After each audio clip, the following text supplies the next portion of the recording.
Hello friends, कैसे आप सब लोग। आपका स्वागत है मेरी यूट्यूब चैनल देवभूमि में। दोस्तों, मैं आज आपके लिए गोलू देवता की एक ऐसी स्टोरी लेके आया हूँ जिसमें गोलू देवता गढ़ चंपावत से पौड़ी गढ़वाल कैसे पहुँचे और कैसे उनका वहाँ नाम गोलू देवता से कंडोलिया देवता पड़ा। दोस्तों, तो जय हो बाला गोरिया, मेरे मुखारबिंद पे विराजमान रहना। मुझसे जो कोई भी गलती होगी, गलती को क्षमा करना। हरे कृष्णा हरे राम। तो दोस्तों, मैं आपको ले चलता हूँ उस वक्त में जिस वक्त में गढ़वाल कुमाऊँ ये कुछ नहीं हुआ करता था। उस टाइम पे सिर्फ उत्तराखंड को मानसखंड नाम से जाना जाता था। मानसखंड कहा जाता था और गढ़वाल क्षेत्र को केदारखंड कहा जाता था और समूचे उत्तराखंड को मानसखंड कहा जाता था। जब भगवान कृष्ण का कुर्म अवतार हुआ उस टाइम पे उत्तराखंड को कुमाऊँ उत्तराखंड के कुमाऊँ क्षेत्र को कुर्मांचल कहा जाता था, जो कि आज उसका नाम का रूपांतरण हुआ है। आज उसका नाम कुमाऊँ हो गया और जो केदारखंड था उसका नाम गढ़वाल हो गया। तो दोस्तों, ये मतांतरण पहले से ही हमारे उत्तराखंड में होते रहे हैं। आपके सामने ही उत्तरांचल पड़ा था, उसके बाद उत्तराखंड हो गया।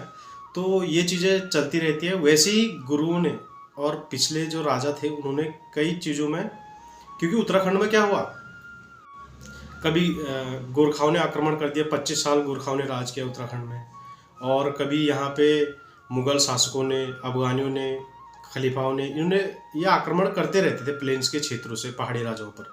तो उससे क्या होता था कि हमारी जो सनातन संस्कृति है उसमें बहुत प्रभाव पड़ा दोस्तों। तो ऐसी आज की स्टोरी जो है गोलू देवता पे बेस्ड है। जो आज की स्टोरी है, पहले तो आप ये जान लीजिए कि समस्त कुमाऊँ क्षेत्र में गोलू देवता को किस नाम से पुकारा जाता है या बुलाया जाता है। हमारे जैसे अल्मोड़ा क्षेत्र में गोलू देवता को गोलू देवता नाम से ही बुलाया जाता है। और जो नीचे के क्षेत्र हैं जैसे सल्ट हो गया और थोड़ा वहाँ से आगे सोनी बिनसर वगैरह, इस साइड उनको गोयल देवता इस नाम से ही पुकारा जाता है। कहीं पे उनको बाला गोरिया नाम से ही पुकारा जाता है। तो गोलजू के नाम दोस्तों बहुत सारे हैं। वैसे नेपाल में उनको हुनेनाथ नाम से पुकारा जाता है। तो पौड़ी गढ़वाल में उनको कंडोलिया देवता नाम से बुलाया जाता है। टेहरी गढ़वाल और पौड़ी गढ़वाल के कई क्षेत्रों में उनको गोरिल रूप में भी पूजा जाता है। तो दोस्तों, कहानियाँ बहुत सारी हैं, मतांतरण बहुत ज़्यादा हैं। कुछ गुरुओं के कारण मतांतरण हुए, तो कुछ हमारी सभ्यता और संस्कृति बदलने के कारण मतांतरण हुए। कुछ स्टोरियाँ पीछे दब गई जो कि इतिहासकारों ने भी दबा दी, और कुछ राजाओं के कारण भी दब गई स्टोरियाँ। क्योंकि इसमें क्या हुआ, गढ़वाल और कुमाऊँ का क्षेत्रवाद हो गया कि आज हम कुर्मांचल के थे तो हम कुमाऊँ वाले हो गए, आज हम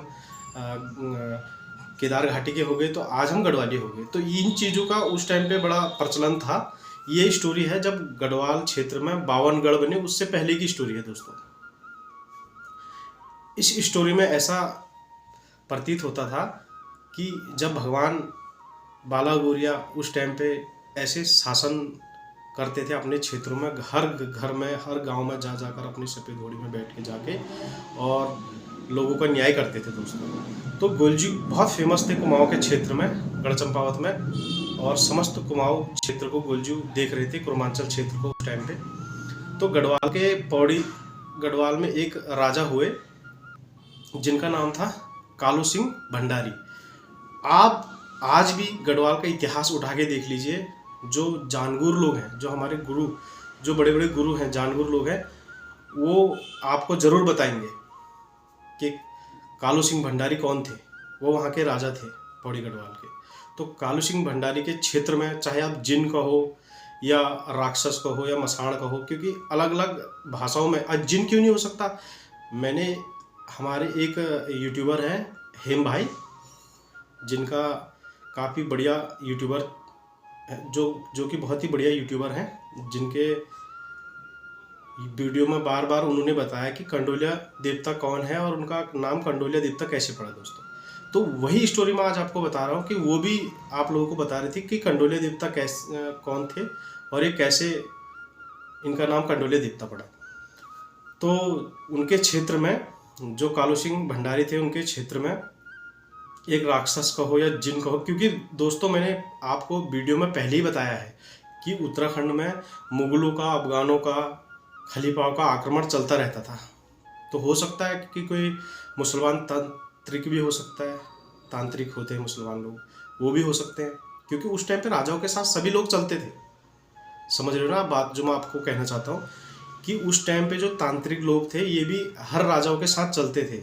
हो सकता है कहीं किसी रणभूमि में युद्ध में वो मारा गया हो, उसके बाद उस जगह में जिन या शैतान या प्रेत कह सकते हैं, मसान कह सकते हैं, इस रूप में वो वहाँ के प्रजा को परेशान करने लगा। अधिकतर वो छोटे बच्चों पे ही प्रहार करता था और लोगों के छोटे बच्चों को गायब कर देता था रात्रि के समय, जो वहाँ पे जिन बताया गया है जागर परंपरा में।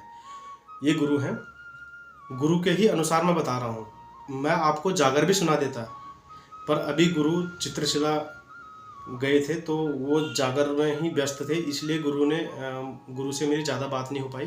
पर उन्होंने ये जो स्टोरी मैं आपको बता रहा हूँ, इस स्टोरी के बारे में उन्होंने सटीक जानकारी दी। उन्होंने कहा ये स्टोरी 100% सही है, इसकी जागर परंपरा में जागर भी है कंडोले देवता की। और हाँ दोस्तों, उसके बाद क्या हुआ, जो कालू सिंह भंडारी जी थे वो बड़ी चिंता में थी कि ये हमारे राज्य में कैसा ग्रहण लग गया। तो वो उनको किसी ने बताया कि गढ़चंपावत का राजा है गोलू देवता, गोयल नाम से, गोरिया नाम से एक राजा है गढ़चंपावत का, तो आप उस क्षेत्र में जाइए और उनसे मदद लीजिए। तो जो कालू सिंह भंडारी जी थे वो अपनी सेना लेके गढ़चंपावत चले गए। गढ़चंपावत जाने के बाद उन्होंने गोल जी को सारी बात बताई। तो जो गढ़चंपावत की प्रजा थी उन्होंने गोलू देवता को वहाँ से आने से मना कर दिया कालू सिंह भंडारी जी के साथ। तो कालू सिंह भंडारी जब रात्रि के समय अपने सैन्य कक्ष में सोए तो वो रात भर सोचने लगे कि भगवान आपने मुझे राह दिखाई थी कि गोलू देवता मेरा न्याय करेंगे, मेरे को इस संकट से उबारेंगे, और मेरे साथ एक ऐसा हो रहा है। होते करते उनको नींद आ गई। तो गोलजी उनके सपने में गए कि तुम नीचे गौली गंगा, एक नदी पड़ती है गौली गंगा कुमाऊं क्षेत्र में, तो गौली गंगा या काली गंगा कह सकते हो, तो उस क्षेत्र से तुम एक पत्थर ले जाना, बट्टा टाइप का पत्थर ले जाना, शिल भी कहते हैं पहाड़ी भाषा में। एक पत्थर ले जाना और उसको तुम चुपचाप ले जाना और अपने प्रजा में ये फैलाना कि मुझे पुत्र की प्राप्ति हुई है। तो वो अचानक खड़े उठे, उनकी नींद खुली, तो उन्होंने कहा सपने में गोलू देवता मुझे नज़र क्यों आए। तो फिर वो सो गए। सुबह जब वो उठे नींद से तो वो दरबार लगा गोलजू का। तो उनने गोलजू से कहा कि प्रभु आपने मुझे सपने में ऐसा ऐसा बताया। तो गोलजू ने उनको इशारा किया आप चुप हो जाइए, जो मैंने आपको सपने के जरिए बताया है आप वही कार्य कीजिए। तो दोस्तों गोलजू, क्योंकि पुराने ज़माने बांस की कंडियाँ चलती थी उस टाइम पे, तो बांस की कंडियों में जब गोलजू ने फल, लगड़, प्रसाद, मतलब उस टाइम पे जो सूजी वगैरह जो मतलब उस टाइम का वो था, सिस्टम था विदा करने का मेहमान को, तो उसी प्रकार कंडियाँ दी गई और काफ़ी सारी चीज़ें कालू सिंह भंडारी जी को गोलजू ने दी और उनसे कहा कि इसी में तुम छिपा के ले जाना नीचे से पत्थर गौली गंगा से। तो कालू सिंह भंडारी जी ने वही किया, नीचे गौली गंगा में पहुँचे, वहाँ से उन्होंने एक पत्थर पकड़ा और अपने कंडी में डाल दिया, छिपा दिया। वो तिमला होता है पहाड़ में, उसके पत्ते के नीचे छिपा दिया पत्थर को, और वो कंडी को लेके सीधा अपने पौड़ी गढ़वाल चले गए। जो गोलजू ने सपनों में कहा था कि तुम अपने राज्य में ये बताना कि मेरा पुत्र हुआ है, सेम यही बात कालू सिंह भंडारी ने अपने राज्य में फैला दी। राज्य में फैलाई बात तो जो राक्षस था वो वहाँ आया तुरंत उसमें राजमहल में रात को। तो उसने देखा कि बच्चा खेल रहा है, क्योंकि कालू सिंह भंडारी जी ने उसको झूले में रखा था पत्थर को। तो उन्हें देखा कि गोलजू की ऐसी में आया कि बच्चा खेल रहा था झूले में, उसने पकड़ा बच्चे को और खा दिया। तो कहते हैं कि पत्थर इतनी विकराल रूप से टूटा और उसके अंदर से गोलजू प्रकट हुए, जय हो बाला गोविंद।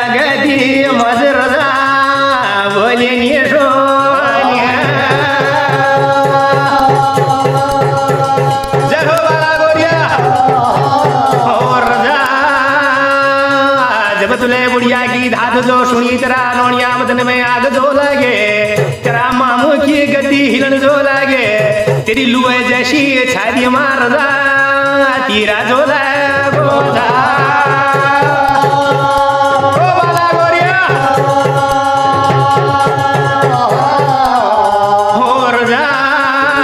प्रकट हुए। तो उसी दिन से दोस्तों फिर उनने कालू सिंह भंडारी जी को कहा कि आपका न्याय हो गया है, ये राक्षस मैंने साथ दिया है और मतलब इसका अंत हो गया है, आज से तुमको कोई परेशान नहीं करेगा।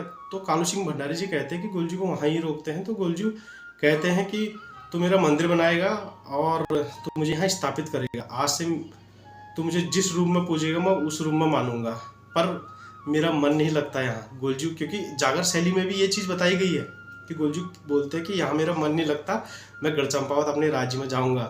तो कहते हैं कि श्रावण मास में गोलजू 2 महीने कंडोलिया मंदिर में रहते हैं, पौड़ी गढ़वाल में। वहाँ वो 2 महीने रहते हैं, क्योंकि उसी टाइम की बात है। तो दोस्तों, फिर जो कालू सिंह भंडारी जी थे वो गोलजू का मंदिर बनाते, एक छोटा सा मंदिर दिख रहा होगा आपको, ये उसी राजा ने बनाया था। एक पत्थर खड़ा किया था उस टाइम पे, क्योंकि ये बड़ा नहीं बन पाया, क्योंकि वो वहाँ पे क्या हुआ था, मैं वही बात आपको बता रहा हूँ कि वहाँ पे काफ़ी मतांतरण था। गढ़वाल की जो शैली है जागर में, उसमें गोलजू को नेत्रधारी बताया गया है। तो गोलजू नेत्रधारी कुमाऊं की शैली में तो है ही नहीं, चाहे आप दास परंपरा में ले लो या जागर शैली में ले लो, कहीं पे भी देख लो। तो दासों से पूछ लो आप, जो बड़े बड़े गुरु हैं हमारे, दास लोग हैं, जो गुरु हैं, जो हुड़के में या ढोल में जागर लगाते हैं कुमाऊं में, तो उनसे आप कहीं से भी पता कीजिए तो वो यही स्टोरी बताएंगे। क्योंकि उस टाइम पे नेपालियों का राज आया, अलग अलग राजाओं का राज आते रहा, तो कहानियाँ इधर से उधर चली गई। और दूसरी बात दोस्तों, जो गोलजू गए थे, गोलजू वहाँ अकेले गए थे, और गोलजू ने कालू सिंह भंडारी को अकेले ही सपने में बताए थे कि मैं आऊँगा। वो नहीं अपने 56 भाई कल्लुओं को ले गए, न ही 64 माता योगिनियों को ले गए, नहीं 22 बहनी गणदेवी को ले गए, नहीं अपने 56 भाई कल्लुओं को ले गए, नहीं 22 भाई एडी देवता को ले गए दोस्तों, न ही 52 भाई भैरवों को ले गए। तो इतनी शक्तियाँ गोलजू के साथ चलती है, बाला लटवा देवता भी चलते हैं उनके साथ। तो ये शक्तियाँ गोलजू के साथ वहाँ नहीं गई, केवल गोलजू उस जिन का दमन करने, उस प्रेत का दमन करने खुद ही गए थे। आज भी आप कंडोलिया गोइल में जाओ तो सिर्फ वहाँ गोलजू ही मिलेंगे आपको, जो कंडोलिया गोलू देवता के रूप में वहाँ प्रतिष्ठित हैं। ये कहानी 5 साल पहले गूगल में भी थी, अब गूगल में भी मतांतरण के चक्कर में ये कहानी हटा दी गई है। और जो ये वाली स्टोरी है, जो एक नेगी परिवार में एक स्त्री, जो चंपावत साइड से कहो या कुमाऊं के किसी क्षेत्र से कहो, ये कहानी ये भी प्रचलित है कि एक स्त्री, एक लेडीज़ थी जो कि अपने मायके से गोलजू को कंडी में ले गई। इसका प्रमाण उसमें भी है, इस कहानी का भी प्रमाण बताया गया है, पर इसके भी कोई ठोस सबूत नहीं बताए गए हैं दोस्तों। और वहाँ यही कहानी बताई गई है। हो सकता है कि जो नेगी जाति की जो वो महिला है वो गोलजू का अपने साथ ले गई हो। गढ़वाल में गोलजू की पूजा पद्धति को ना जानते हुए उन्होंने कंडोलिया गोइल में ही अपने गोलू देवता को रख दिया हो, क्योंकि ऐसा भी हो सकता है। पर दोस्तों, जब भी गोलजू चलते हैं उनके साथ हमेशा उनके जो भी उनके रेट बैंट साण बाण कहते हैं जिनको, वो हमेशा उनके साथ चलते हैं। और कहीं कहीं पे मामू नरसिंह देवता भी उनके साथ चलते हैं, जो गोलजू के मामा कहलाते हैं। तो दोस्तों, जो लेडीज़ की बात आती है, जो नेगी परिवार में जिनका विवाह हुआ, उनके साथ अगर गोलजू वहाँ जाती है तो गोलजू को धमेली गोइल कहा जाता। इस स्टोरी में हेमदा ने भी अपने चैनल के माध्यम से लोगों को काफ़ी समझाया, पर लोगों के समझ में नहीं आया, क्योंकि जागरण परंपरा में इसके अवशेष मिलते हैं। मैं आपको कंडोलिया गोलू देवता और कालू सिंह भंडारी की स्टोरी गुरु के मुख से सुना देता, पुष्कर राम जी हमारे गुरु हैं, तो उनके मुख से मैं आपको सुना देता, पर अभी वो व्यस्त हैं, इसलिए वो ये स्टोरी नहीं सुना सकते हैं। पर मैं अगली वीडियो में ये स्टोरी आपको ज़रूर सुनाऊंगा दोस्तों। आपको पक्का विश्वास हो जाएगा कि ये स्टोरी सही है। पर मैं ये नहीं कह सकता कि जो नेगी वाली जो लेडीज़ थी, जो नेगियों के पास जिनकी शादी हुई, उनकी स्टोरी भी सत्यता हो सकती है, क्योंकि गोलजू तो एक ही हैं, चाहे वो चमड़ खान में हैं, मिलार थान में हैं, चितई थान में है, या घुकतिया गोइल बन जाते हैं रानीखेत तानीखेत में, या काने थान में हैं, तो गोलजू एक ही हैं। इस चीज़ को आप पहले समझ लीजिए कि गोलजू देवता जो हैं एक ही हैं। वो अगर किसी 2 पक्षों में एक घर में आते हैं, जैसे किसी के बहू के मायके से गोलजू आ गए हैं, वो अपने स्थान मांग रहे हैं, और अगर किसी के बुढ़ी सास वगैरह इनके मायके से गोलजू आए हैं, वो स्थान मांग रहे, तो दोनों का स्थान एक ही हुआ दोस्तों, क्योंकि गोलजू का सत्य पे ही गोलजू हमेशा चलते हैं और सत्य पे ही उनका न्याय होता है। ये तो 2 स्टोरी हैं दोस्तों। जो आपको स्टोरी अच्छी लगे कमेंट कीजिए, लाइक कीजिए, सब्सक्राइब कीजिए दोस्तों। जय हो बाला गौरिया।